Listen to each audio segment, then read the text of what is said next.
Well, addicts, here we are again.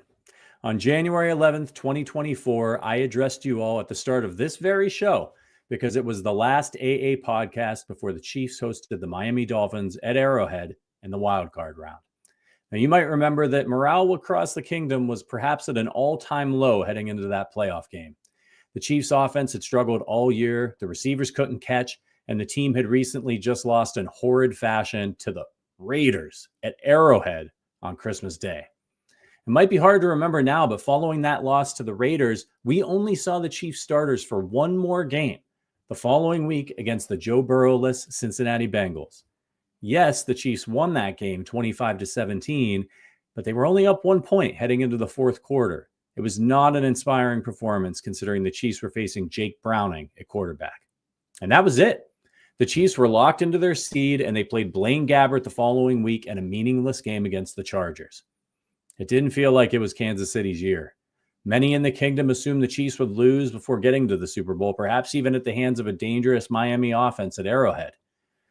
My message on that day was to enjoy the ride. That despite the struggles during the regular season, we were experiencing a historic Chiefs run, and that we used to dream about during the dark days. My advice was to go down with the ship because the Chiefs' magic could end at any time. We all know what happened next. The Chiefs easily beat the Dolphins and traveled the hardest road to the Super Bowl in NFL history and hoisted the Lombardi once more. This year is different. The Chiefs have struggled at times. They fought through injuries and closed the year out playing some of their best football on their way to a 15-2 record. KC only lost one game it was trying to win all season long against the Buffalo Bills, a team they could face in the AFC Championship game. Now, there's a lot on the line for this run. The Chiefs are 3 wins away from NFL immortality. If KC touches the Lombardi this year, they'll be the first team in NFL history to win 3 straight Super Bowls. I used to think I would be satisfied if the Chiefs won a single Super Bowl. I'd be satisfied for life. Never in my wildest dreams did I think that we'd see a run like this. But I don't want the music to stop. I don't want to get off the ride. The Chiefs not winning a Super Bowl this season, look, it'll be nothing to be ashamed about. Josh Allen and Lamar Jackson are tremendous players. They've won a ton of football games. The Detroit Lions, long the NFL's doormat, finally winning a Super Bowl will be an awesome story. And if the Chiefs don't win it, one of these 3 outcomes is probably likely, and it'll be fun for the fans and good for the sport. But by God, I want this three-peat. I can't help it. So my advice to you this year is the same as it was last year. Enjoy the ride. You could be watching Travis Kelce's last playoff run. This may be the last time Steve Spagnuolo is the defensive coordinator for the Kansas City Chiefs. And we should be excited about this team's present and future. This is a team in transition. Travis Kelce and Chris Jones are in the twilight of their careers, while guys like Rashee Rice, Xavier Worthy, and Trent McDuffie are just getting started. The Chiefs have done a great job of reloading their roster and setting themselves up for continued success. But make no mistake, this team is dangerous, and it can absolutely win it all again this year. With the exception of Rice, the Chiefs will enter these playoffs at full strength. Charles Omenihu and Jalen Watson are back to bolster the defense. Chris Jones had nearly 3 weeks to heal his calf. Isaiah Pacheco is back and joins Kareem Hunt in the backfield. The Chiefs have DeAndre Hopkins and Hollywood Brown and Xavier Worthy, who's starting to look less and less like a rookie every game. They have home field advantage. They have the coaching advantage, a rested Hall of Fame tight end, and the best damn quarterback to ever put on a pair of cleats. Even with all that, nothing is promised, but I'm not betting against them. Bring on the three-peat. Keep the faith, and go Chiefs. All right, let's get on with the show. Hey, welcome in. Welcome to the Arrowhead Addict podcast. We are here coming to you live. The Kansas City Chiefs are going to the Super Bowl. You only win a Super Bowl 2 times every 5 years, right? Oh! The warm-up act is over. Let's bring in Melissa Etheridge, massive Chiefs fan. Melissa. Super Bowl champion, 2-time Pro Bowler, and Trent Green. Trent Green, how you doing? Hey, what's going on, guys? And he picked it up! He picked it up! He's gonna score!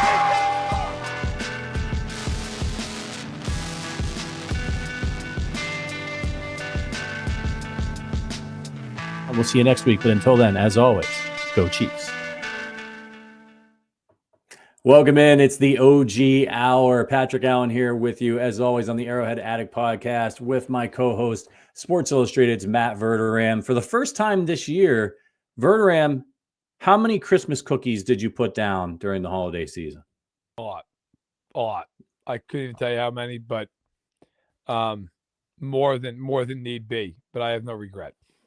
I'm with you. None for me either. I've been on the straight and narrow what are we, 16 days into the year. I've been working out. I've been eating right. So I'm trying to keep it all together just till we all get down to New Orleans, where I'll just go for an entire week of drinking alcohol and eating anything that anybody puts in front of my face. Yeah, I've got Mobile, and then I've got New Orleans, and then I've got Indianapolis, and then tomorrow I'm going to Kansas City for the weekend. So yeah, it's gonna be it's gonna be a fun month. We've got a great show for you guys today. It's time to preview Chiefs Texans, the first playoff game in this latest run from this team. We're super excited. Got to get to some news though. I only put one news item because there's not really that much to report. You need the injury report and all that stuff. I know you saw this on Twitter. I saw it. I can't stop thinking about it. Our old pal Sean Payton, head coach of the Denver Broncos, had a little quote tweeted out by James Palmer. I'm going to go. Yeah, it is. I'm going to go ahead and read you what he said. He said, "There's a lot of confidence in this team. If we could get past that game," he means the first playoff game they played against the Bills, "the next game we felt real good about." I listen. I think Sean Payton's a good coach. I think he has the Broncos ahead of schedule. He might have found a quarterback. They had a nice season. What is he doing? They got stomped by the Buffalo Bills, and he's talking about if we hadn't gotten murdered, we think we could have beat Kansas City. Like what's the point of this quote from him? I don't know. You lost the division by 6 games. And had the Chiefs played their starters in Week 18, you probably would have lost the division by 8 games. That's the difference between Cleveland and Baltimore. I mean, I understand the confidence in the sense that, look, they almost beat the Chiefs at Arrowhead. I get it. I would also argue that that's a lot different than January. And I can tell you, I don't think there have been too many people at 1 Arrowhead Drive quaking in their boots if they had to play Denver in this game. I think they would have been just fine with that scenario.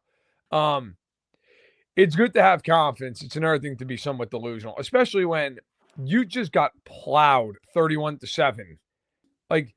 It's great to know that you're confident in a game that's hypothetical that you're not going to play in. I mean, that's like if the Chargers are like, boy, I'll tell you, if we didn't throw 4 picks and give up 32 points, right, we felt real good about Arrowhead. That's nice. Well, that work. That's just a wild statement. That is a wild. I know what he means, but geez, man. I don't know. Maybe save that quote for next summer or something. It's just such a you're taking your eye off the ball crazy comment. I mean, it's like the Browns being like, yeah, you know what? If we didn't lose all of our games except for 3 of them, we felt really good about our chances in the playoffs. What are you even talking about? Also, is that does that mean then that you overlook the second seeded Bills? Right. Just going to that game being this game, whatever. It's bizarre. You got to score 31-0 then the game. It's not great.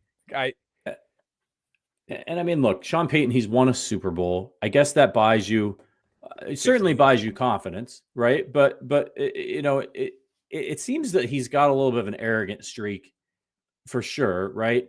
Look, he's got ego. All these NFL guys do. But it's just such a weird statement. You lost to the Chiefs in the regular season. Did he think that Week 18 game, was a real football game? It was charity from the Chiefs' perspective. I don't know. I'm to the point of it is what it is. Denver got boat raced. They didn't win 1 game against anybody who's good all year long outside of a Week 3 game in Tampa. And look, I think the Broncos deserve a lot of credit. They had a lot better year than I thought they were going to have. At the same point, now is kind of the hard part. Okay, how do you get from decent, which they are, to contender? And to that point, again, they lost the division by 6 games. This was not a 2-game spread here. This was a gulf. I am very interested to see, how they go about it this offseason. As far as the AFC West, who are you more? I mean, obviously, we're not talking about the Raiders here, but who are you more worried about between the other two teams that made the playoffs, the Chargers and of course the Broncos, moving forward? I'll be honest with you, man. Neither of them. Like, I mean, I really just if I had to pick the Chargers, because I think Herbert's better than Nick's is, and Harbaugh and Peyton, I think, are both coaches, but I just don't think either one of them. Like, I don't know. Like, what is Nick's absolute apex ceiling? What is it? It's Kirk Cousins? Yeah. I mean, like, fine. They're not winning the division with Kirk Cousins. I don't care. The Chargers, I am hesitant to ever make one game, good or bad, a referendum on a guy. But Herbert now has a pretty good track record of, like, when he gets in these big games, it's a disaster. He just doesn't play well. Or big moments in games, he doesn't play well. Yeah. Like, I don't know. I mean, Mack is a free agent. Bosa's no spring chicken. Derwin James is a great player, but he's nearing 30. Like, who are the young studs on that team? McConkey and who? Tackles? That's pretty much it. Yeah. I hear that. But, like, you just look at them, man, and you're like, I don't know. Like, if the Chiefs have Mahomes upright next year, one of those teams is closing the gap. I got a lot of doubt that's going to happen. Yeah, just both those teams seem to me like they benefited from the coaching, but they weren't really that good. And that's why I said they're ahead of schedule, because you have coaches like that. You're going to win games when you go up against a team and it's a coin flip. You're going to win those games more often than not. We've seen that with Andy Reid and the Chiefs when he first got here, and the Chiefs were terrible, and then all of a sudden they're winning 10 plus games. That's the coaching difference. But you got to have the players, and you're right, man. I did not think that Herbert and the Chargers, I thought they were going to win that playoff game. I thought we were going to be playing the Chargers this week. So I was surprised that they lost. I was more surprised at how they lost. Yeah. Listen, I mean, that's disaster. Like, you throw 4 picks, and I get it. One of them wasn't on him, and one of them was like late in the game, and they were trying to, make a play. I understand all that. 2 of those were game-changing interceptions. Like, and one of them, I would argue, was game-ending. He was terrible in that game. And, that is the one big lie coming out of Wild Card Weekend, is this idea that, hey, Texans played great. Bro, I watched that game. I was tweeting through that game because I was covering it for SI. That game was awful for 3 quarters. Nobody could do anything. The game was terrible. So this idea that, like, the Texans were this great team, and look, I give the Texans credit in the sense they forced the turnovers, they played well, they got their hands on the football, they made the play. That game was not by any means some tour de force by Houston. It was more of a pants filling by the Chargers. Like, I walked away from that game just feeling like, man, the Chargers are a lot further away than people think they are. I mean, if that's what you're going to look like against Houston, who I think we all pretty much feel like is the I don't know, weakest team left in the playoffs. Oh, 100%. That's what you look like. I don't know. I just, Chargers had a last place schedule. Now they're going to have a second place schedule. They're going to probably lose Mac. Like, I have a lot of questions. Now they got a lot of cap space, so they'll, they could add to the team and everything else. But I have a lot of questions about the Chargers moving forward. Yeah, it was weird. The game was so ugly, and early it looked like the Texans were dead on arrival, and they were going to get stomped. And the Chargers were like, "Yeah, hold my beer. You think you can play some bad football? Watch this." So that by the end, the Texans, who looked terrible, looked like a juggernaut. It was such a weird game. It's an interesting playoff field. Later we'll talk. I want to talk to you a little bit about the Baltimore Bills game, which is going to be one of the games of the year. Super high stakes for both of those guys.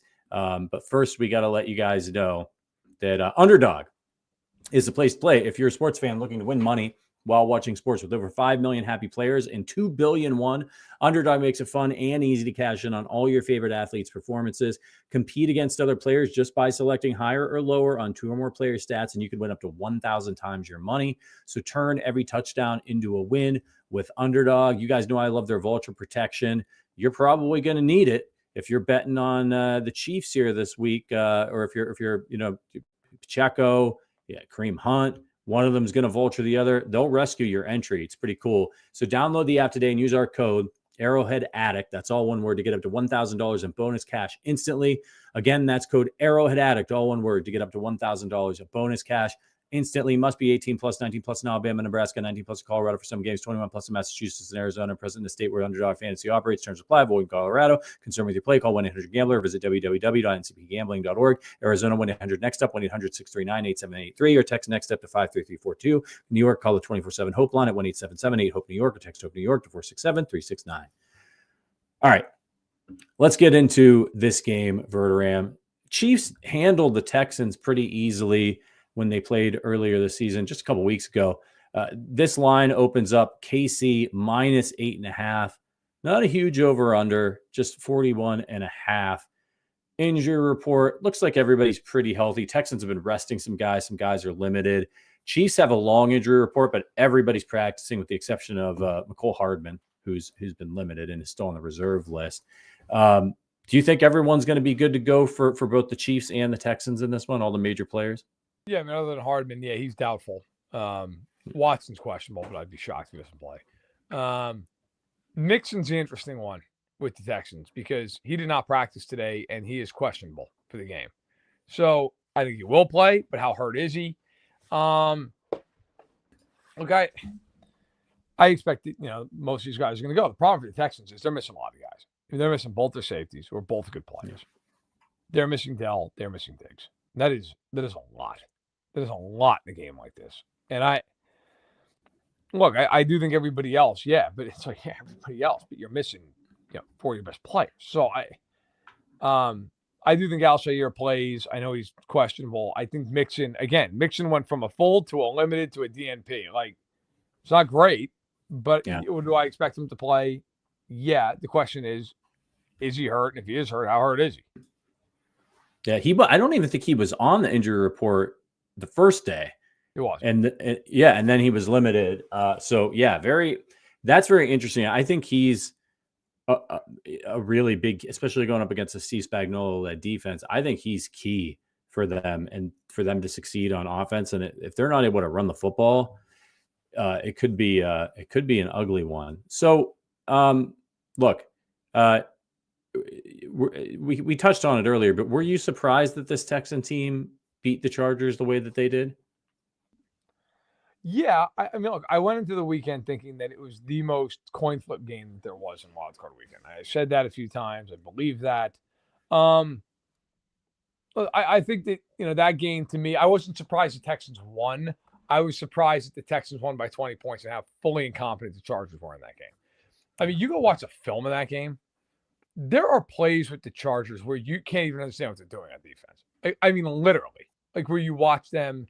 And shout out to Kingdom Cast because they tweeted out this 9-minute video, and I thought they did a great job. Like, you watch some of the plays, and there are guys just when I say out of position, I mean by 5 yards out of position, crazy stuff. And offensively, Herbert just I don't know what in God's name he was doing. I mean, again, 2 of the picks I can understand, 2 of them I can't understand at all. Their line got bullied in the game, which, okay, I could get it from the interior, but their tackles were getting beat. I mean, it was just a disaster. I did not expect the Chargers to play great in the game because I don't think they're a great team, but I thought Harbaugh had them much better prepared than they were. And they looked completely unprepared for them. Now, to be fair, I thought defensively they came out very prepared. And then I think as time went on, they just got worn down by the fact that the Chargers was just giving the ball away like it was Oprah giving away a car. And it just, after a while, it's like, well, what are we supposed to do here? But, I also think that while I credit the Texans for the way they played, this is a much different game. And I think that is probably going to rear its head Saturday afternoon. Yeah, I thought the Chargers would win. They were favorites heading into the game. But in the back of my mind, I was like, this Texans roster is more talented. Like, they should win, but they were playing, they were playing bad football heading into it, and the Chargers were kind of on a heater. And so maybe you just saw the wheels kind of come off the Chargers there, and it's the playoffs. It's always a little bit different, and some of that talent on the Texans ended up being the difference. As we head into this one, obviously the Chiefs haven't played a meaningful football game in a long time. It's been so long since the Chiefs played a meaningful football game. Patrick Mahomes has had another child in the interim, which congratulations to the Mahomes family.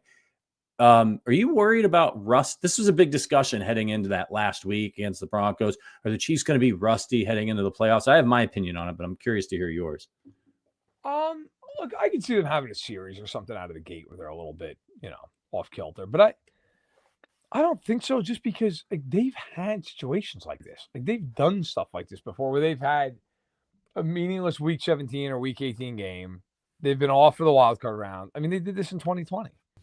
And they came out and they were beating the hell out of Cleveland before Mahomes got hurt. I just don't think it's that big of a deal. I think it's kind of an overrated thing. Are they going to forget how to play football because they've been off for 3 weeks? Or all of a sudden, Mahomes going to go out and not know the plays anymore? I think if anything, my God, how could it not benefit you? You have all this rest. You're getting healthier. You got fresh legs. That's not a benefit. I just think sometimes we have to create these is it a good thing or a bad thing? It's like, well, is the lottery, did you winning the lottery? Is it a good thing for you, or are you bummed because you got to pay taxes? Yeah. I feel pretty good about it. I'm happy to pay the tax, right? I just think if you're the Chiefs, you've got to feel good about the fact that you've had time off. And again, maybe there's a little bit of timing, the first drive or something. I can see that, but I just can't imagine that the players are like, damn, really wish we would have had to play hard these last 2 weeks. I can't imagine that's what they're sitting there thinking about. Yeah, I'm with you. These guys aren't going to forget to play football. They've been playing it their entire lives. It's been a couple weeks. It's not like they haven't practiced or anything like that. They just played a long football season, man. They had a bye week in week 6. Week 6. It has been a long time since these guys had a week off. So they certainly need it. They've got some veteran players. Chris Jones had a calf injury heading into this one. Calf injuries are scary, man. They can linger. They can lead to other injuries. Him to be able to get the amount of rest that he's gotten before this is absolutely huge.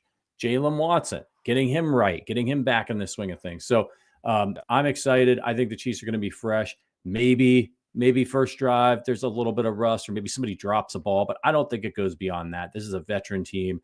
It's played a lot of football, won a lot of games. I don't think they're going to panic and just have that go for 60 minutes.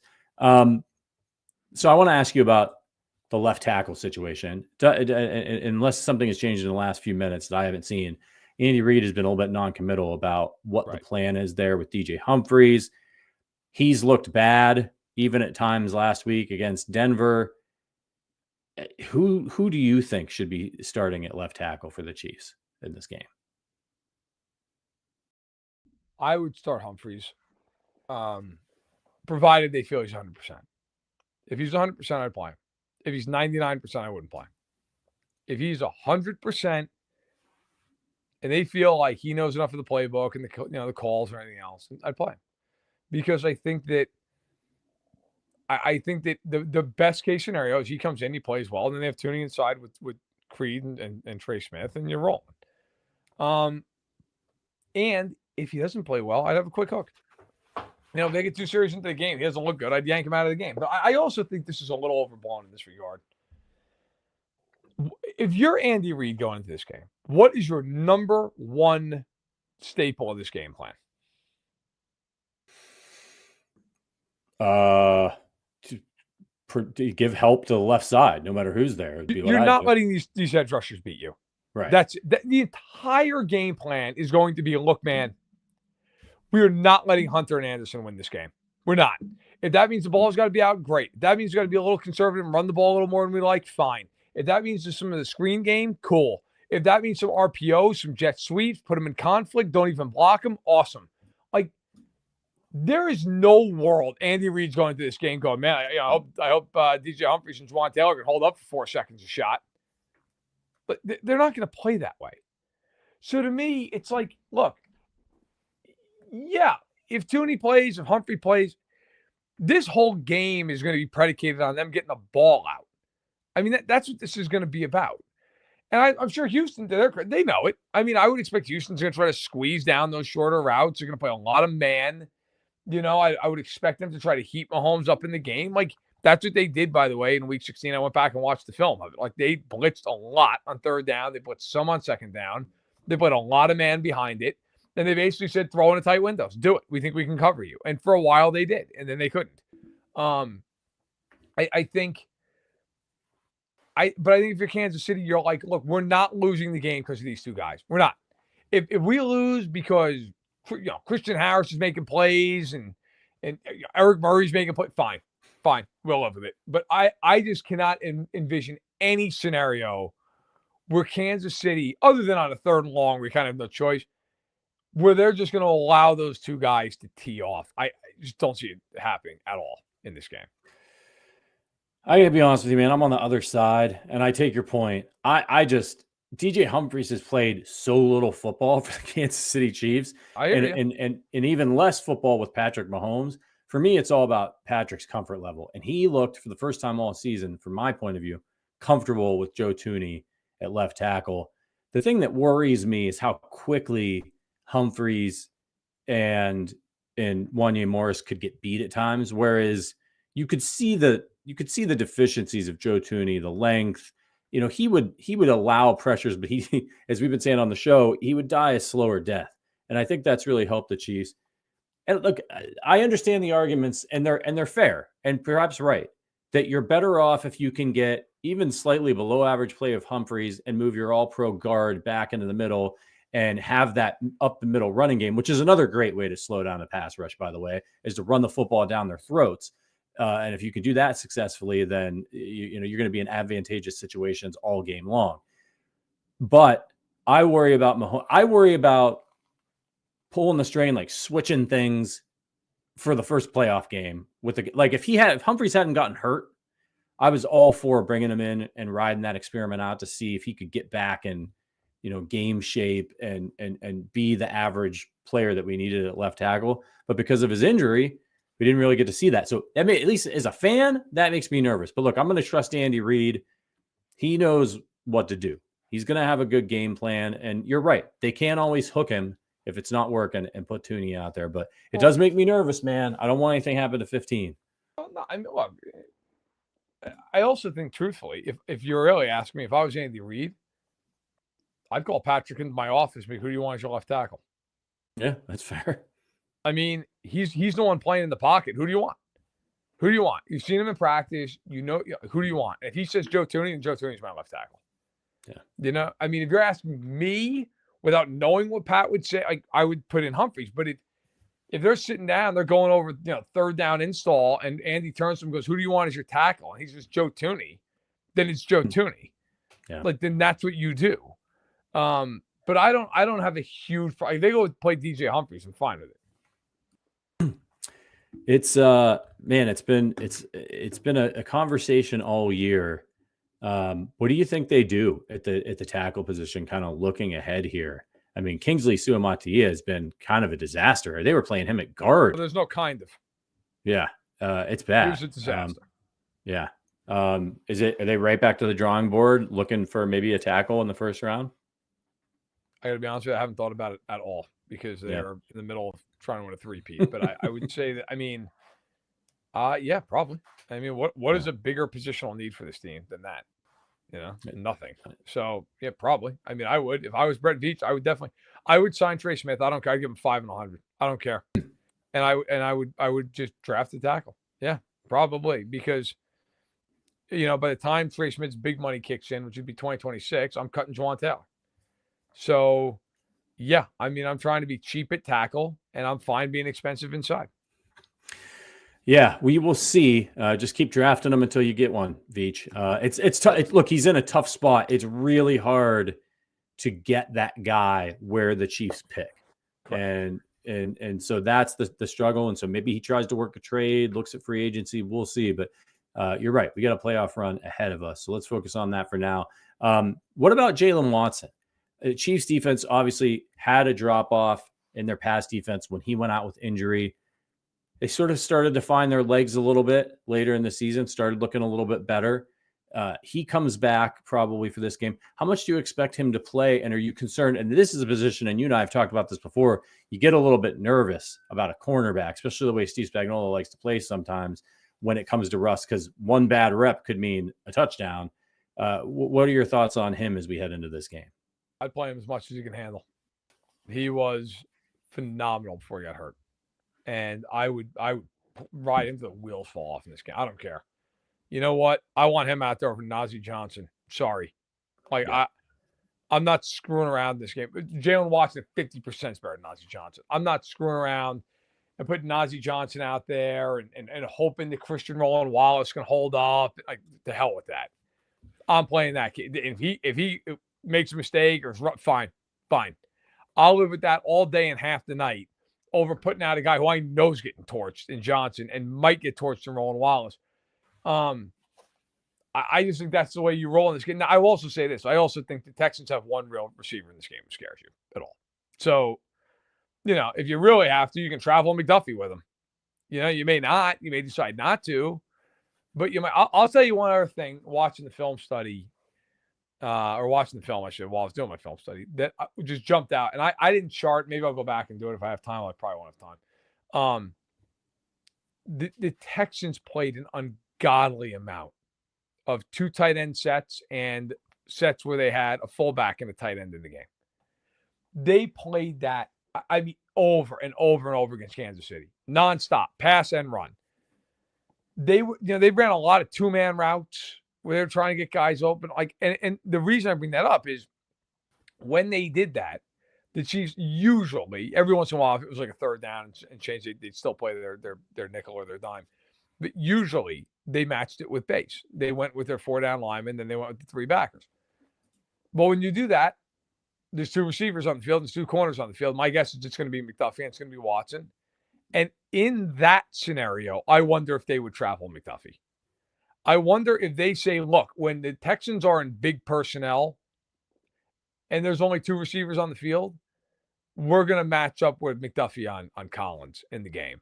And we're going to let Watson ease in against, Xavier Hutchinson and, whoever the hell else, John Mechie and so on and so forth.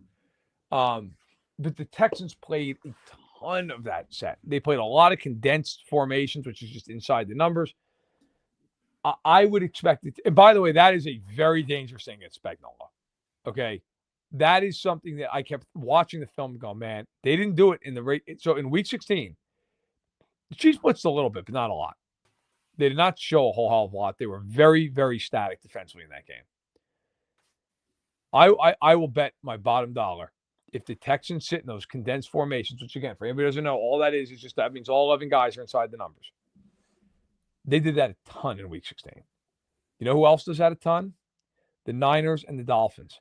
And when the Chiefs played those teams, they lit them up with slot blitzes. They went after them relentlessly because it's a hell of a lot harder to figure out where the blitz is coming from when all those guys are in tight.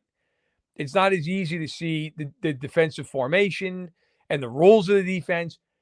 I bet you if they sit in that kind of a formation, like the Chiefs are going to tee off from the slot all game long with blitzes. And the Texans this year, not good against the blitz. They have struggled. Any advanced metric you look at, they've had a really, really hard time dealing with the blitz, both Stroud and the offense as a whole. So I would expect that if they try to go condensed, the Chiefs are going to try to punish the hell out of them with quick lightning pressures off the slot, force Stroud into a mistake or two, or even just some big incompletions. Yeah, and he had 2 interceptions against the Chiefs the first time these 2 teams played. He got sacked twice. On the offensive side of the ball, it was interesting. The Chiefs threw 41 times in this game against the Texans. Had a good amount of success with it, but they also ran pretty well. 28 carries for 124 yards. 33 of those yards were Mahomes scrambled. He had that great run for a touchdown. And Kareem Hunt was successful in this game, only 11 carries for 55 yards. They've really been taking care of Kareem Hunt down the stretch here and giving him a break now that Pacheco's back. How do you expect the Chiefs to attack this Texans defense offensively? So it's obviously it's a guessing game. I would say this: look, if the Texans play the same way they did in Week 16, tons of 4-down linemen, some zone backing up on first down, they were willing to let the Chiefs try to run the ball in the game. If you're the Chiefs, the question then becomes: if they play the same way, do you take the invitation? And do you say, okay, fine, we'll run the ball, we'll get our 3, 4, 5 yards of carry on first down, or do you throw it? If the Chiefs can run the ball effectively, I would run the ball on first down and say, all right, fine. You want to give me 4 or 5 yards? That's cool. I'll take it all day long. The key is going to be staying out of 3rd and long in this game for the Chiefs. And so look, you're going to want to throw the ball quick. You don't want to have to hold up in protection. However, here's one thing that's interesting with Houston. So they play about the same amount of, like I was reading, and credit to Aaron Schatz for this over at ESPN. They split their coverage looks pretty evenly between one high and two high safeties.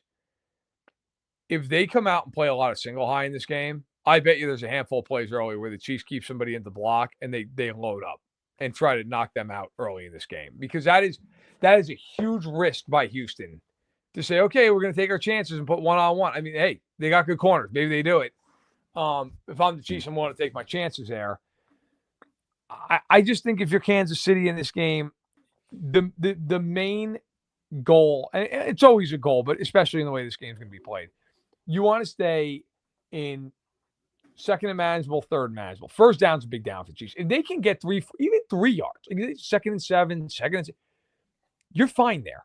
You're fine there. There's a couple quick passes and boom's first down, or even one quick pass is first down. Where you don't want to be in is in second and 10, and then you hit a 5-yard pass. Now it's third and 5. They know you got to throw, and they can tee off, and they can jam up the line of scrimmage, and they can screw up the timing. The Chiefs have made a living doing that for years with Spagnuolo, where if they can get you behind the sticks, you're dead. They just annihilate teams when they get into spots like that. So I expected the Chiefs, to your point, I mean, look, it's a playoff game. Like, I think they will try to run the ball on early downs to some extent, but in the end, like what I would do and what Andy's going to do are probably two different things. I think Andy's going to put it in Mahomes' hands and go, hey, Pat, go for it. Go nuts, man. And I got to be honest, it's not a bad strategy. Like, he's very liable to just go out there for 300 yards and they win. It's sort of crazy. The Chiefs were so injured all year, and here we are. Obviously, they're not getting Rashee Rice back, but they got everybody else back.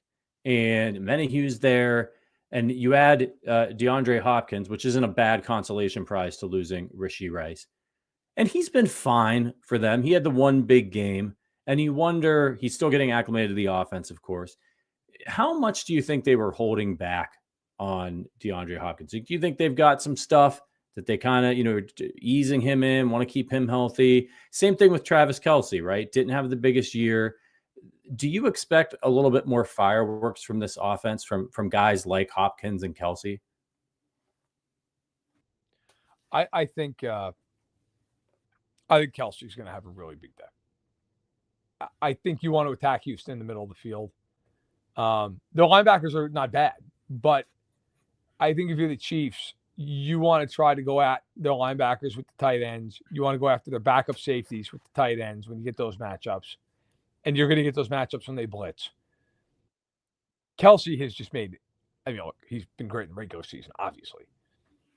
But the guy in the playoffs is, you could make a real argument, like adjusted for position, he's the greatest postseason player I've ever seen. He is, his game logs in the playoffs are, honestly, you can play Madden on easy and not do what he's done in the playoffs. It's impossible.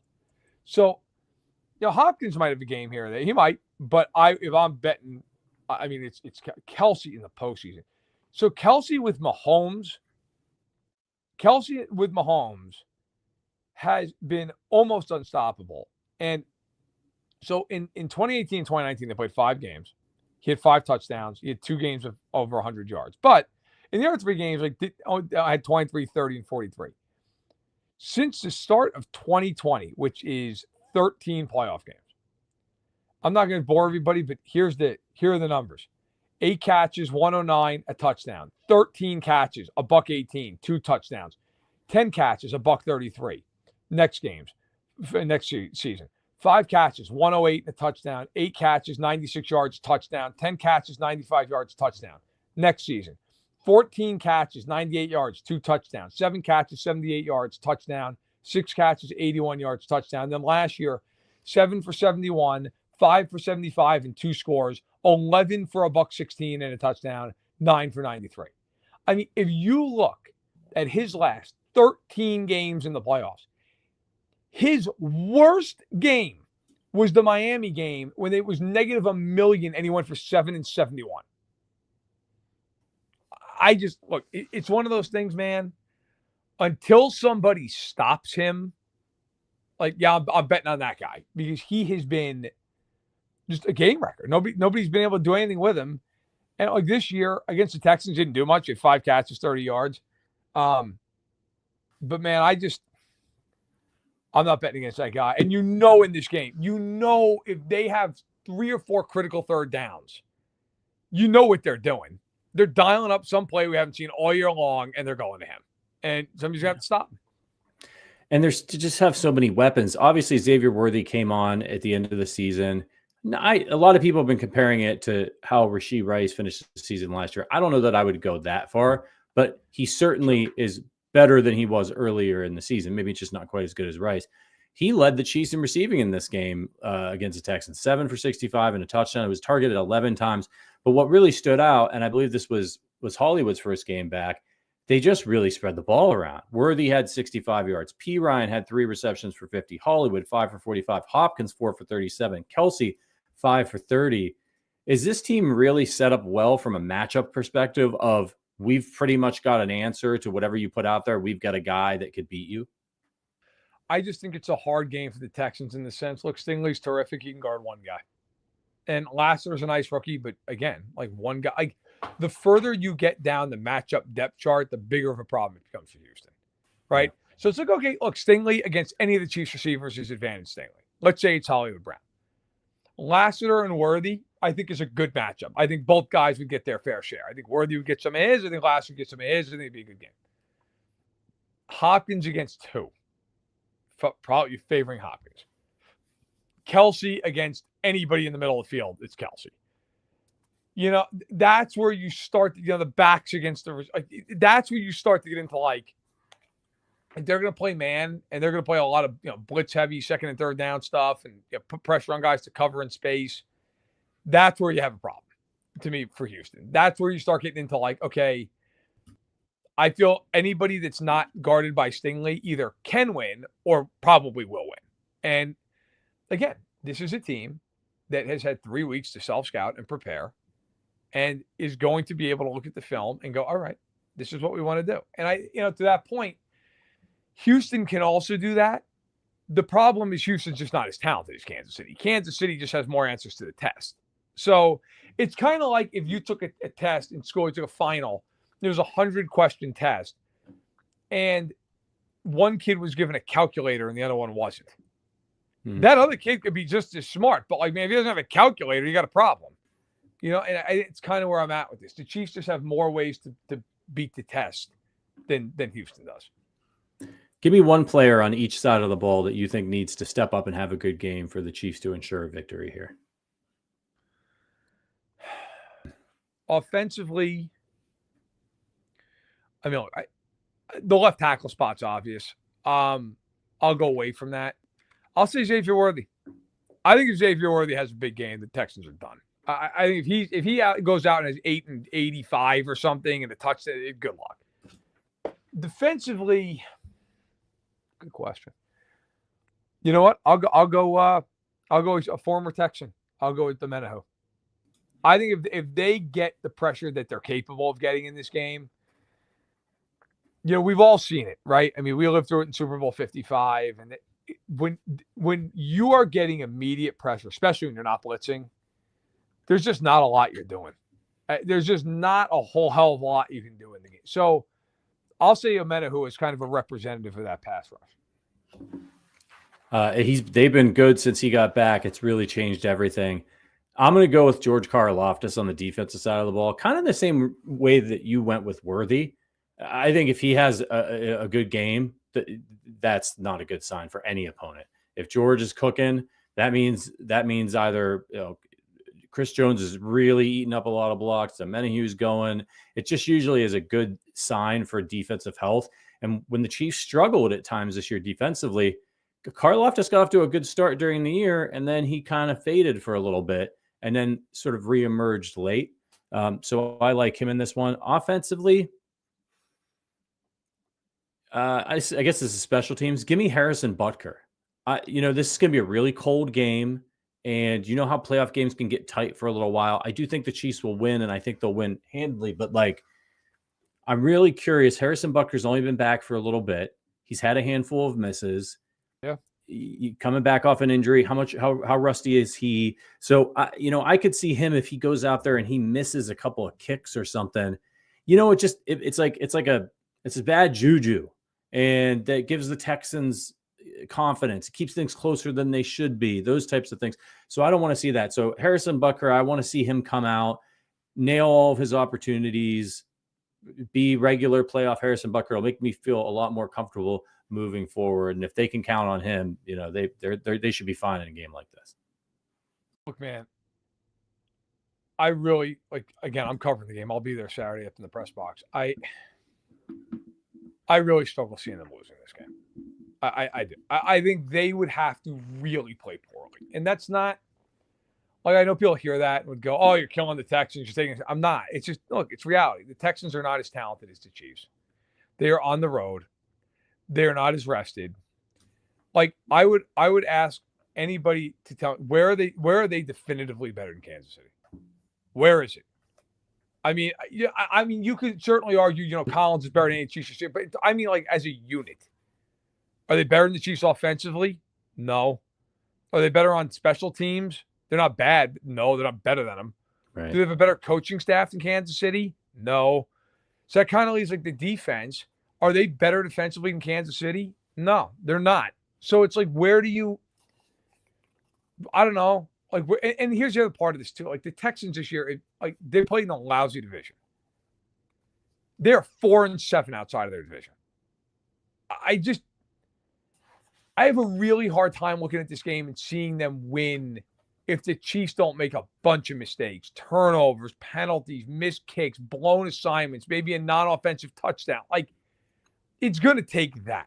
Now, you would argue the Texans keep it close. Maybe they're within a score. Okay, that's fine. I can hear that. But that doesn't matter. This isn't, we're not talking about gambling. We're talking about winning the game. Right. I just have a hard time. Everything that I've heard has revolved around, if the Texans beat them, it's going to be because of this pass rush. Yeah. You think the Chiefs aren't aware of that? You think Andy's going to go into the game, hey, pretty good. 51 there. He's a pretty good player. Yeah, no kidding. The problem with that is in the playoffs, I always look at teams, how many ways do you have to win a game? How many ways can you win a football game? And if that answer is one, you're probably losing. And to me, with due respect to Stroud and Collins and Mixon, I just don't see them scoring a ton of points. So to me, the way they got to win this game is those two edge rushers just going absolutely berserk. And I just think, the Chiefs are not stupid. They know that. They're not going to allow those guys to go now. I'm sure the Chiefs have 8 contingencies. Hey, look, if they're squeezing down the short game, then we're going to keep it back in, or we're going to do this, or we're going to move the pocket, or we're going to play an RPO game. The only way, in my opinion, they lose this game is if they just play a bad football game. Because if they even just play a solid game, I just do not see Houston. I don't see any scenario walking out of Arrowhead Saturday night go, man, Chiefs played well and they still lost. Yeah. I could see that in the AFC title game. I can't see that in this game.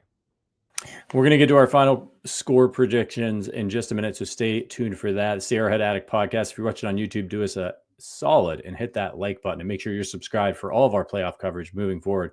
Before we get to our final score predictions, just wanted to touch briefly for a couple minutes on Bills Ravens. And I'll just ask you straight up, which team is a better matchup for KC, and who do you ultimately think wins that game? I think the game's as big of a coin flip as you're ever going to find. I will take Baltimore based on the fact that if the Bills don't come out of their nickel defense, you're going to get killed. They love to play nickel. Love to play. They sit in their nickel defense against every kind of looking formation because they treat Teron Johnson like he can play linebacker. And that's cool and all until he's playing against Derrick Henry. Yeah.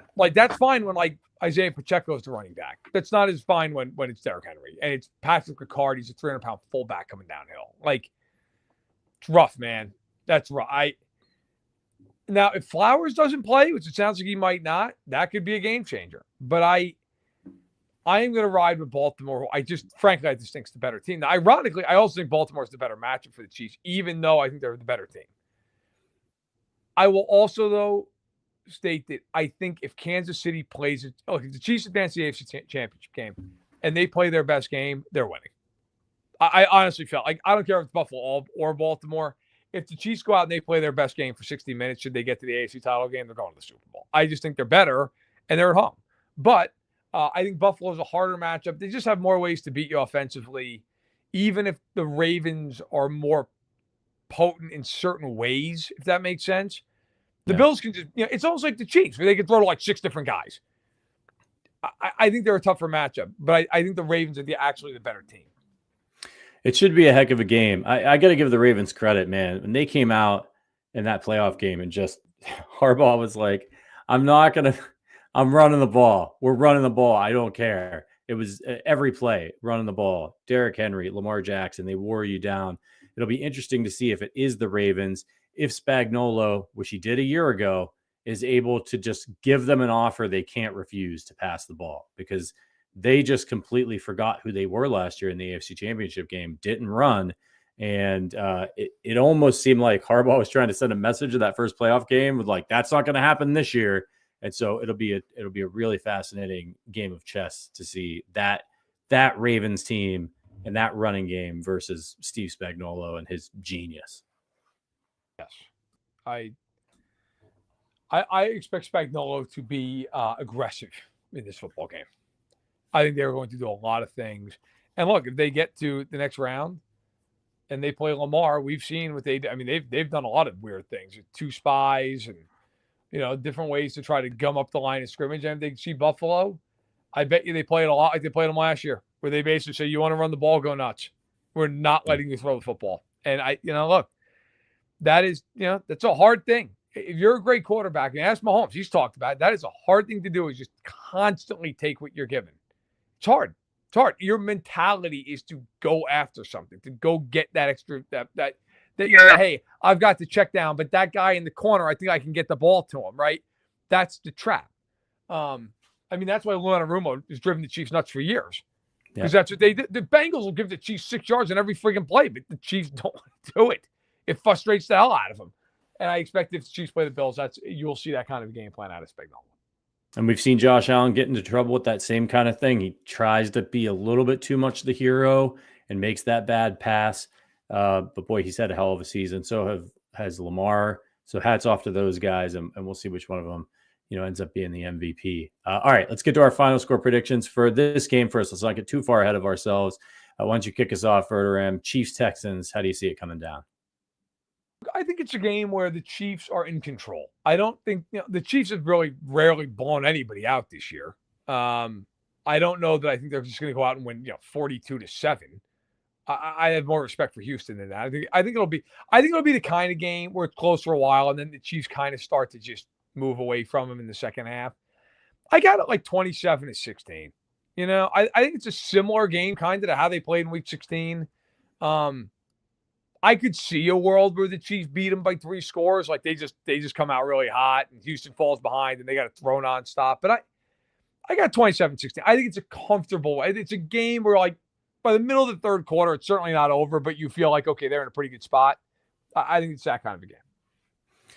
I think this goes a lot like it went for Houston last year when they ran into a far superior Baltimore Ravens team. The Chiefs beat these guys 27-19 during the regular season. Definitely not at full strength. First game back for Hollywood, missing some pieces on defense, still kind of putting it all together. I got the Chiefs big in this one. I do think they come out kind of hot with the rest and ready to get back into action. Give me the Chiefs 33, Texans 20. I think the Texans get a late score there, but I think they score. I think the Chiefs finally go over 30 points in a game and set up an epic AFC Championship game, and it will be no matter what, whether it's the Bills or the Ravens. Yep. Boy, how huge is it for the Chiefs? And I have one more question for you before we get out of here. How huge was it for the Chiefs to get the number 1 seed this year so they didn't have to go through these 2 teams again? But also, you got to kind of think, right? This Ravens-Bills game, we talk about how the Chiefs kind of hold some things back if they can. They may even do it in a playoff game against the Texans. But if they do some stuff early, and if they get up, they may try to hold on to some things. Right. You got to figure that the Bills and the Ravens have got to empty the clip in this game to get by one another. You would think so. Unless you get a weird game where it's a blowout. Yeah. You would think that this is going to be like, here it is, all hands on. It's playoffs. It's hard, man. It's hard. No, listen, the Chiefs it's a huge advantage for them to the 1 seed. For the rest, for the quality of the opponent, with all due respect to Houston, you'd rather play them than the Bills or the Ravens. It is definitely an advantage to Kansas City. So as we sit here now, look, because of the way we have you scheduled, you won't be here to preview the AFC Championship game if the Chiefs make it. But of course, we'll get a little preview on the Super Bowl for you should things be, should the Chiefs be that fortunate. How do you see it all playing out? Do you expect I'll be down there in New Orleans? You'll be down there. We're going to be at the game. Are we going to be watching the Chiefs? Yeah, I think so. I think they beat Houston, and I think the hardest game of this whole thing would be the AFC title game. But man, I'm just to the point like I was with New England for 20 years. I'm picking them. I'm picking them. I also genuinely think they're the best team. I wouldn't have said that maybe a month ago, or like when they were like that stretch against like the Raiders and the Panthers. I just think if they play their best football, they're going to win. And this team in this time of the season, they usually play their best. So yeah, I mean, right now, yeah, I would pick them. I'm not pick. I mean, I think Buffalo or Baltimore could win, but I'm not picking them to go on Arrowhead and win the game. No, I'm picking the Chiefs. It's hard to bet against them, and hopefully the Bills. If you're a Chiefs fan, the Bills and the Ravens beat the hell out of each other. Like, give me a double overtime. What? Just run those boys into the ground before they get to Arrowhead. All right, Matt, where can people find your work at? You got anything special coming out at Sports Illustrated? I got a column out tomorrow on Allen and Lamar and what it all means and what to look for. I've got my pod over the Matt Verderame show over on Patreon, which is Chiefs based. Check that out after you're done watching all the stuff here at Arrowhead Addict. I'll have a podcast and it goes up tomorrow, and then another small one that goes up tomorrow, and like rapid reaction post game. And then you follow me on Twitter at Matt Verderame. That should be plenty of me. I think that covers it. Yes, and you also had a great article about Mike Tomlin and the Steelers. Matt's not just obviously writing about the Chiefs over there, but I read that one and really enjoyed it. So make sure you check out all of his work over there at SI. Great coverage of the entire league. All right, everybody, we're going to get out of here. Shout out to producer Richard for getting this whole thing rocking.